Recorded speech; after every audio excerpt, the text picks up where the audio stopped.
All right, hi everybody. Hope you'll forgive the slightly casual getup with this new video, but I'm actually working on what I'm talking about in the video today. So I've actually been doing some work related to getting myself cleaned up and decluttered here, both in my home and my home office. A little backstory on this. I just got back from my first major trip that I've done via air since the beginning of the pandemic over a year ago. And so coming back from the trip, unpacked the luggage, cleaned up the car, cleaned up the home office, got caught up on email, got the laundry started.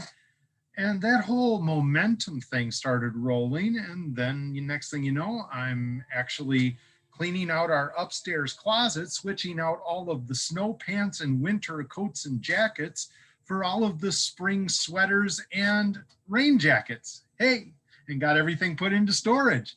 And, that's one of the things is, this is sort of an interesting thing. A lot of people dread doing cleanup work, decluttering, reorganizing until they get going doing it. And then once you get doing it, it becomes a little bit addictive because you can actually see major progress once you dive in.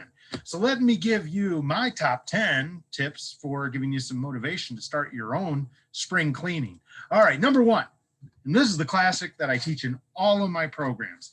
It's a classic that I learned like 30 years ago, I believe from David Allen, who wrote the book Getting Things Done, but it's been around a lot longer than that. It's called the one touch, one look rule. And it's a really simple thing. It says if you pick something up, if you touch it, you just made a contract with yourself that you're not going to stop looking at it until you decide what you need to do with it. And so this is the overriding strategy that can help you really knock out your clutter. If you actually go so far as to picking something up, you've now made a contract with yourself that you need to make a decision what you're going to do with it. And if it's simply something out of place, or if it's something that's looking for a place to be, that is your decision. Where should this go? If there's not a good place for it to go, where can I make it go? We're going to talk about that one a little bit later. But the key point is, what do I need to do? Now, if it's something that's in process, then maybe you either get it on your task list or calendar, or you just get it done so you can finally get rid of that thing. But if you want to knock out the clutter, the very first tip that I'm going to recommend is you got to get much better at making decisions, especially on low value, low risk items. If you see it's sort of a low value item, a low risk item, it's not critically important right now, then don't fret over it and don't think about it too much. Get it to its place or get it out. Step number two, the get rid of it strategy. And this is one of my favorite tips. I think I learned this one from Don Aslett, who wrote Clutter's Last Stand.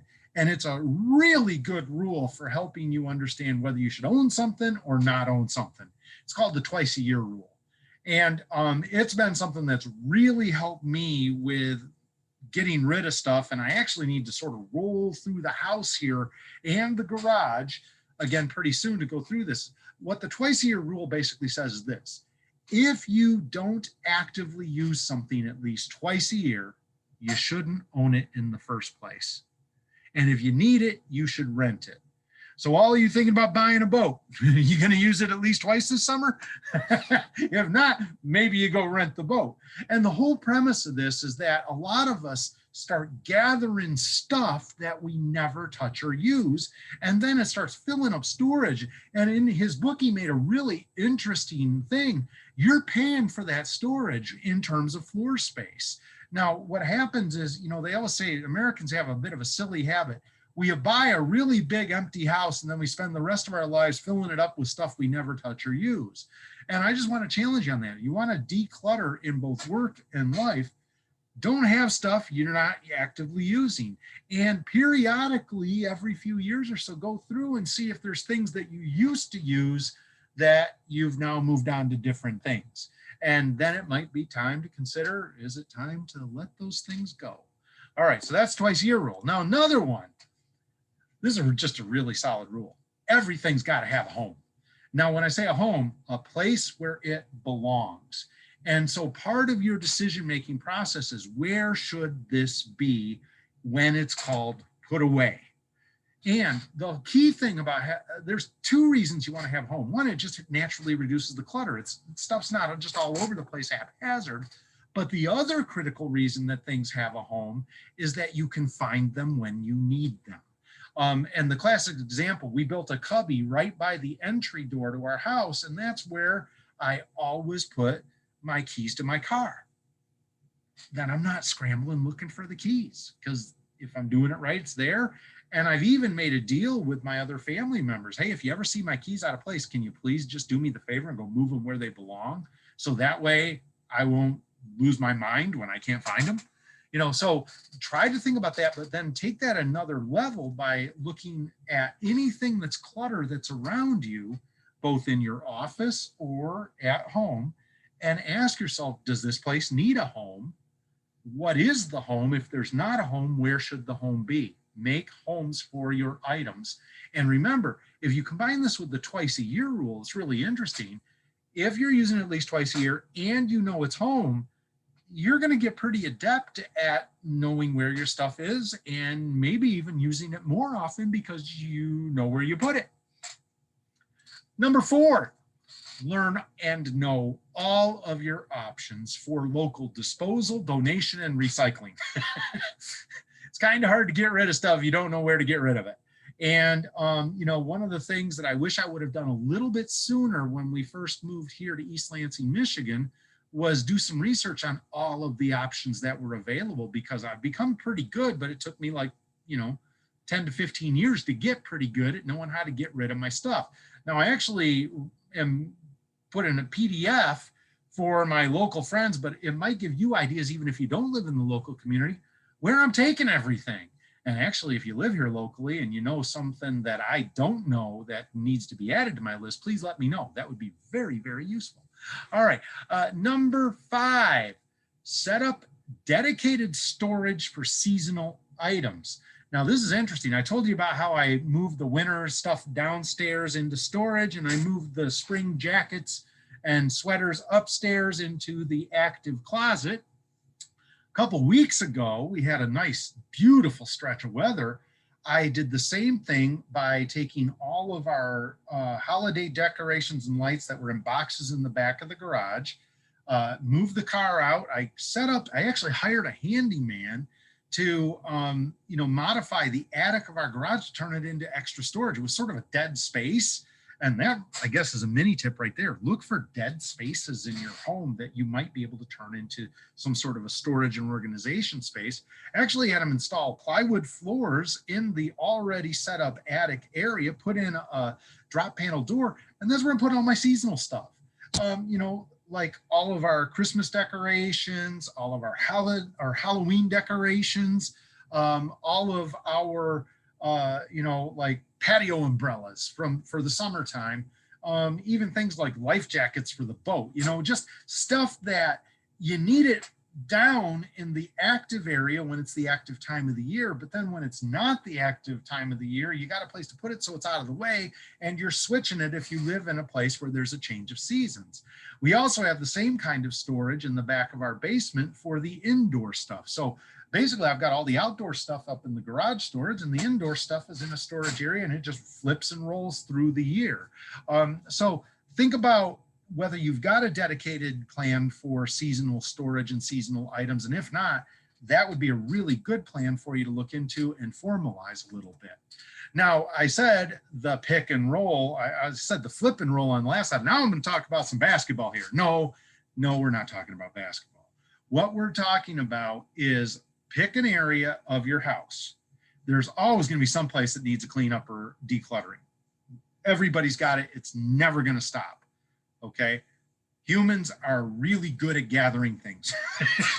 And depending on your life stage, you get different things.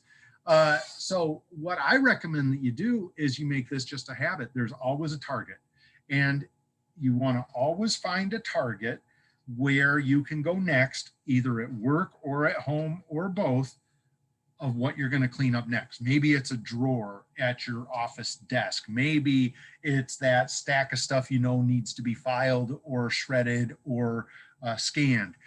Maybe it's, you know, that storage area behind the car in the garage. Maybe it's a closet upstairs in the bedroom. Pick a place, make that dedicated focused target, do one at a time, and then roll to the next, and make it just a constant habit that you're rolling through both your workspace, maybe your electronic files, maybe your workstation area or office, maybe different places in your home, interior and exterior, and just roll through it constantly so that you're always fighting back the gathering of the clutter. Now, the other thing that I might recommend, since we talked about this, local donations and the pick and roll, is one of the things that my wife has gotten really good is there are basically places on social media now, especially I think Facebook and maybe Instagram, where you can post if you've got stuff to either your local board or your neighborhood board or whatever it is, you know, the place where everybody gathers together, and just give stuff away. We have been very adept as kids have grown out of clothing or have stopped using certain toys of finding a new home for them where they can get a second life and make another kid happy. And, you know, think about all of your stuff. Maybe you got landscaping that you did a redesign and downsize, and now you got hosta plants out at the end of your driveway. Let people know. I've been really good at giving away piles of wood. I can't really burn wood on my property, but there's other people that are a couple blocks away that have a really nice fire pit. They come and take all my excess wood when I do yard work. And so you just post the stuff, put it out there, see what happens. I mean, you know, it basically, social media is like a supersized free sign, like when you put it out in the end of your driveway, and it'll probably work pretty well. The other thing that I want you to think about with all of this is that it's probably a good habit to consider maybe investing half an hour to an hour to sometimes a couple hours every week just on cleanup, reorganization, clutter reduction. And the reason I call it for the payback, I actually think investing a little bit of time pretty much every week or so will give you a big time payback, because you won't get as buried by the clutter, but not only that, you're going to become better at finding your stuff more quickly, which means that time invested in having less clutter, being better organized, is time you'll get back by finding stuff more quickly later. You know, I just cleaned out my laptop bag, you know, because it looks like I'm going to start traveling again for some of my clients again pretty soon. I cleaned out my travel bag and got it a little bit better organized, which is going to help me when I get back on the road. And just even little 10-15-minute times like that. Benjamin Franklin has a really cool quote, I believe from Poor Richard's Almanac. I believe he said that every minute spent organizing gives you back an hour later. And, you know, I don't know if it's an hour, but it definitely gives you time back when you clean up stuff, reorganize, and declutter, because it just makes you feel lighter and you can find your stuff faster. Now, I'm getting close to the end. This is actually sort of a higher level thing.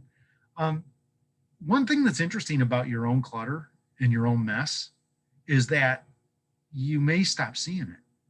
You may get so used to it that you don't even see that it's there. You know, there's that commercial that talks about being nose blind, where you don't smell your smells anymore. Well, I could see you becoming clutter blind too, where it's like you've been living in it so long that now you don't notice it anymore. And just recently, you know, we took a family vacation for spring break. We had somebody come in and actually do a deep and thorough cleaning and reorganization of the house. We came back and it was like, oh my gosh, this is our house. It's actually a nice place. Because she got everything put away in a way that we hadn't done it in a while, you know. And, you know, the idea of hiring like maybe a professional organizer or just, you know, a really good, you know, person with a sharp eye that can come in and say, now, why do you have this? What is this here for? Maybe we could do this with this, or maybe this is something you could get rid of. That fresh set of eyes could be super helpful in terms of you being aware of the mess and clutter that you've created for yourself. And then, of course, the final tip that I want to share. We're approaching one of these. We have a daughter who's about to move off to college for the first time. That's called a major life stage change, you know. And a lot of people, you know, you go from living at home with the parents off to college. That's a big life stage change, or off to your first job. Then, you know, maybe you're, you know, single, and then you become serious relationship, engaged, married. Then you're, you know, dual income, no kids, maybe a dog.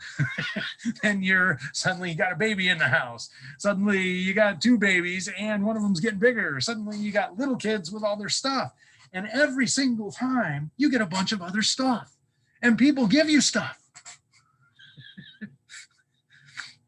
And if you keep all that stuff, that's how you get a really full back of your basement and garage, and feel like the clutter is taking you over. And so look for those major life stage changes. You know, another one's if you move, you know, that's a wonderful time to greatly downsize all of your stuff. And, you know, there's always the joke about the people that they move from one house to another house after living in the previous house for 10 years, and they finally get rid of the boxes from the first move that they never opened. You know, and I can guarantee you, we've got a few of those. You know, if you're not using it twice a year, donate it, get rid of it, recycle it, you know, do something, get it out if you can. And be ready for this, because if you do all of these things, you're going to have a chance to fight back the piles. Okay. Now it's not going to be perfect. And like I said, I don't think it'll ever be done. But the more you do this, the more your kids will appreciate you when it's their turn to come clean out your house. when maybe it's time for you to move on to whatever that next life stage is. You know, so keep that in mind. And, you know, hopefully this gives you a little bit of motivation to go after your own spring cleaning. I know that it's actually been sort of fun for me thinking about this, because I have some things in my garage to go get rid of, probably next on my list. Thanks, everybody. Hope you had fun. For those of you to know, my name is Randy Dean. And if you're new to my channel, please, if you like the video, please give it a like. Please subscribe to the channel if you'd like to find out more about my full-length and webinar programs that are, a lot of them now in online format. Go visit my website, randalldean.com. And also, if you'd like to get a whole slew of additional productivity PDFs on time management, email management, Outlook usage, Google usage, smartphone and tablet usage, reducing distraction, all that kind of stuff, send me an email, randy@randalldean.com, and put YouTube PDF in the subject line, and I'll send you a whole slew of bonus materials, including the cheat sheet to my YouTube channel, which gives you links to all of my videos, which give you tips on many of the things I just mentioned. All right. And remember, that's electronic stuff, so it won't create any stacks, piles, or clutter on your desk.